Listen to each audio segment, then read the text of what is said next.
വേദിക കാണാൻ പറ്റും.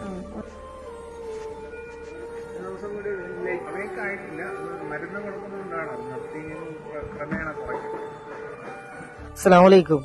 എന്റെ പേര് നിസാർ എന്നാണ്. ഞാൻ കയ്പമംഗലം ചളിങ്ങാട് സ്വദേശിയാണ്. ഇതെന്റെ ഇരട്ട സഹോദരനാണ്. ഞങ്ങൾ ഇരട്ടകളാണ് നിസാം. അപ്പോ ഇന്ന് ഞാൻ എന്റെ ലൈഫിൽ ആദ്യമായിട്ട് ആണ് ഇങ്ങനെ ഒരു കാര്യം ചെയ്യുന്നത്. എനിക്ക് അറിയില്ല.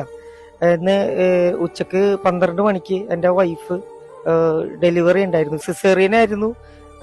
ഒരു 2 മണിക്കൂർ ലൈഫിലത്തെ സന്തോഷം ഉണ്ടായിരുന്നുള്ളൂ. കുട്ടിക്ക് ഹാർട്ട് സംബന്ധമായിട്ടൊരു പ്രശ്നമായിട്ട് 2 ഹോസ്പിറ്റലിലേക്ക് മാറ്റി. ഇപ്പോൾ ലാസ്റ്റ് ആസ്റ്റർ മെഡിസിറ്റിലേക്ക് കൊണ്ടുവന്നൊക്കെയാണ്. അപ്പൊ കുട്ടിക്ക് ബ്രീത്തിങ്ങിന്റെ ഒരു പ്രശ്നമുണ്ട്. 2 വെയിന് മാറിയായിട്ട് കിടക്കുന്നത് കൊണ്ട് തന്നെ ബ്ലഡ് സർക്കുലേഷന്റെ ഒരു ബുദ്ധിമുട്ടുണ്ട്. ഓപ്പൺ സർജറി വേണമെന്നാണ് പറഞ്ഞിട്ടുള്ളത്. എനിക്ക് എന്താണ് ചെയ്യേണ്ടതെന്ന് അറിയില്ല. ഏകദേശം 12 ലക്ഷം രൂപ വേണമെന്നാണ് പറഞ്ഞിട്ടുള്ളത്. നമ്മുടെ സുഹൃത്തുക്കളൊക്കെ കൂടിയിട്ട് ഇപ്പൊ ഒരു ചെറിയൊരു തുക കൂട്ടിയിട്ട് ഇപ്പൊ അടച്ചിട്ടുണ്ട്.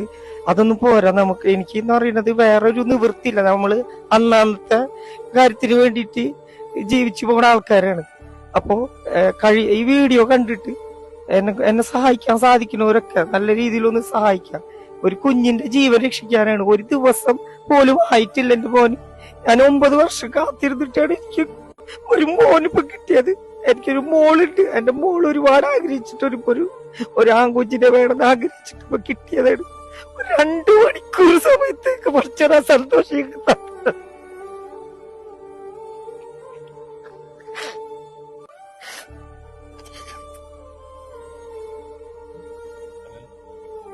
ഞാനിതുവരെ ഒരാളെ വീട്ടിൽ കൈ നീട്ടിയിട്ടില്ല. എന്റെ ജീവിതത്തിൽ ആദ്യമായിട്ടാണ് എനിക്കത് എങ്ങനെ പറയണെന്ന് അറിയത്തില്ല. കഴിയുന്നവര് സഹായിക്കുക. ഒരുപാട് പേര് സഹായിക്കാതെ നോക്കിയിട്ട് അക്കൗണ്ട് ബ്ലോക്കൊക്കെ പ്രശ്നങ്ങളൊക്കെ പറയുന്നുണ്ട്. അപ്പൊ ഞാന് സുഹൃത്തുക്കളെ അക്കൗണ്ട് വഴിയൊക്കെ ഞാൻ പറയാം. നിങ്ങളെങ്ങനൊക്കെ കഴിയുന്ന രീതിയിൽ സഹായിക്കാം. കുഞ്ഞിനെ എന്തായാലും രക്ഷപ്പെടുത്തിയും അത്ര ആഗ്രഹിച്ചു പോയത്. ഒരു കുഞ്ഞില്ലാത്തവർക്ക് അറിയാലോ അതിന്റെ ഒരു വിഷം. വൈഫിന് ഇതറിയില്ല. വൈഫ് സിസേറിയൻ കഴിഞ്ഞിട്ട് മോനെ കണ്ടിട്ട് കൂടിയില്ല. ആ സമയത്ത് അവൾക്ക് ഓർമ്മ ഉണ്ടായില്ല. അതിന് ശേഷമാണ് ഇപ്പൊ ഇതൊക്കെ നടന്നിട്ടുള്ളത്. ഇപ്പോഴും ചോദിച്ചുകൊണ്ടിരിക്കുകയാണ്. ഇപ്പൊ ഓർമ്മ വന്നിട്ട് ചോദിച്ചുകൊണ്ടിരിക്കുകയാണ്. ഞാൻ പറഞ്ഞിട്ട് ഇൻഫെക്ഷനാണ്, കുട്ടീനെ കാണിക്കും എന്ന് പറഞ്ഞിട്ടുണ്ട്. എനിക്ക് അറിയില്ല എത്ര ദിവസം അങ്ങനെ പിടിച്ചിരിക്കാൻ പറ്റുമെന്ന് എനിക്കറിയില്ല. എന്റെ മോന്റെ ഇങ്ങനത്തെ ഒരു അവസ്ഥ അറിയിച്ചു കഴിഞ്ഞാല് സിസേറിയൻ കഴിഞ്ഞത് മാത്രല്ല, തീരെ ഒരു ധൈര്യം ഇല്ലാത്തൊരു കുട്ടി കൂടിയാണ് എന്റെ വൈഫ്. അവൾക്ക് സഹിക്കാൻ പറ്റൂല അത്. കാരണം അവള് എന്നെക്കാൾ കൂടുതൽ ആഗ്രഹിച്ചിട്ടുള്ളത് ഒരു ആൺകുഞ്ഞ് വേണമെന്നുള്ളത്. അവളെ അറിയിച്ചിട്ടില്ല. അപ്പൊ ഇത് പഠിച്ചവൻ എന്റെ കൂടെ ഉണ്ട്. നിങ്ങളും സഹായിക്കണം. എനിക്ക് എന്റെ മോനെ എനിക്കൊക്കെ അതുപോലെ നല്ല രീതിയിൽ തിരിച്ചു കൊടുക്കണം. അസ്സലാമു അലൈക്കും വറഹ്മത്തുള്ളാഹി വബറകാതുഹു. ഏകദേശം അർദ്ധരാത്രി 2 മണിക്കാണ് നിങ്ങളുടെ മുമ്പിൽ ഇപ്പോ സംസാരിക്കുന്നത്. ഞാനിപ്പോ നിൽക്കുന്നത് കൊച്ചിയിലുള്ള ആസ്റ്റർ മെഡി ഹോസ്പിറ്റലാണ്. പ്രിയപ്പെട്ടവരെ, നിസാം എന്ന് പറയുന്ന ഈ പ്രിയപ്പെട്ടവന്റെ സങ്കടം നമ്മൾ കണ്ടില്ലേ. ഇന്ന് രാവിലെ ഇവന്റെ ഭാര്യ പ്രസവിച്ച നിമിഷം മുതലേ വളരെ സന്തോഷമായിട്ടാണ് ഇവരെ നമ്മളെ സുഹൃത്തും കൂടിയാണ്.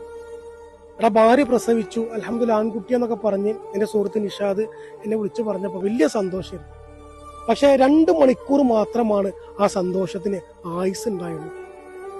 നിസാമിന്റെ ഭാര്യ സർജറി ആയിരുന്നു. എന്നാലും വളരെ ആഹത്തായിട്ടൊരു പൊന്നുമോനെ റബ്ബ് നൽകി. പക്ഷെ 2 മണിക്കൂറിനിപ്പുറം ഇവിടെ ജീവിതത്തിൽ അനുഭവിക്കാൻ പറ്റുന്ന ഏറ്റവും വലിയൊരു സങ്കടകരമായി മാറി. അങ്ങനെ ഞങ്ങൾ എല്ലാവരും ഇവിടെ ഓടിയെത്തി. രാവിലെ മുതൽ ഞങ്ങളിവിടെ ഓടിയെത്തിയതാണ്. ഈ ഹോസ്പിറ്റലിന്റെ ഭാഗത്ത് ഞങ്ങൾ മാക്സിമം റിക്വസ്റ്റ് ചെയ്തു, എങ്ങനെയെങ്കിലും ഒരു ചെറിയ കുഞ്ഞല്ലേ, നിങ്ങൾ ഹൃദയത്തിലോ ബാല്യത്തിലോ താലോലത്തിലോ ഏതെങ്കിലും ഒരു പദ്ധതിയിൽ ഉൾപ്പെടുത്തിക്കൊണ്ട് ഈ പൊന്നുമോന്റെ സർജറി നിങ്ങൾ നടത്താമോ എന്ന് ചോദിച്ചപ്പോൾ ഈ ഹോസ്പിറ്റലിന്റെ ഭാഗത്ത് നിന്ന് അറിയിച്ചത് അങ്ങനെ ഒരു സംവിധാനം ഇപ്പൊ ഈ ഹോസ്പിറ്റലിൽ ഇല്ല. എമർജൻസി ആയിട്ട് നിങ്ങൾ ഏകദേശം 12 ലക്ഷം രൂപ നാളെ രാവിലെ അടച്ചാൽ മാത്രമേ ഈ കുഞ്ഞിന്റെ സർജറി നടക്കുകയുള്ളൂ എന്നാണ് ഈ ഹോസ്പിറ്റലിൽ അറിയിച്ചിട്ടുള്ളത്. സാധാരണ അന്നത്തെ തുച്ഛമായ വേതനത്തിന് ജോലി ചെയ്ത് കുടുംബം നോക്കുന്ന പ്രിയപ്പെട്ടവരാണ്.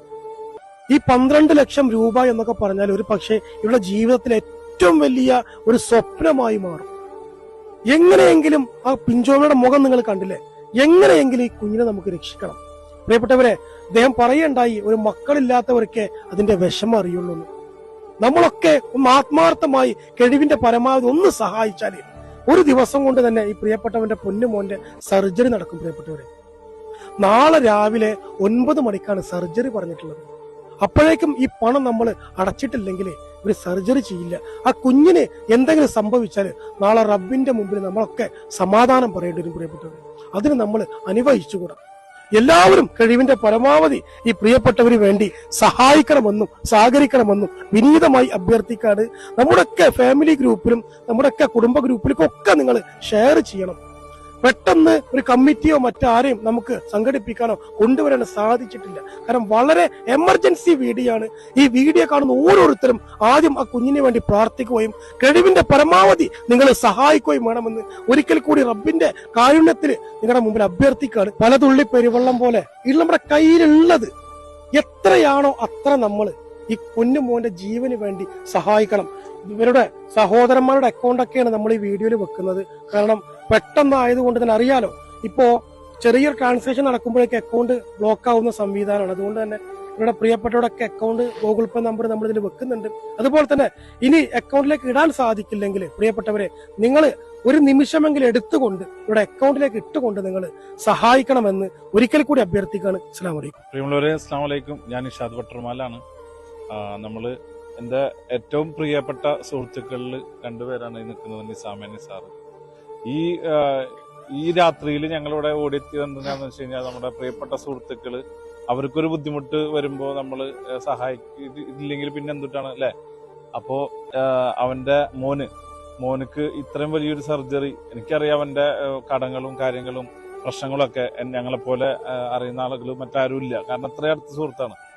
അപ്പോ ആ മോനിക്ക് ആ സർജറിക്ക് വേണ്ടിയിട്ട് 12 ലക്ഷം എന്നൊക്കെ പറഞ്ഞു കഴിഞ്ഞാൽ അവന് ലൈഫിൽ പണിയെടുത്താൽ പോലും ഇത്രയും ഫണ്ട് ഒപ്പിക്കാനായിട്ട് പറ്റില്ല.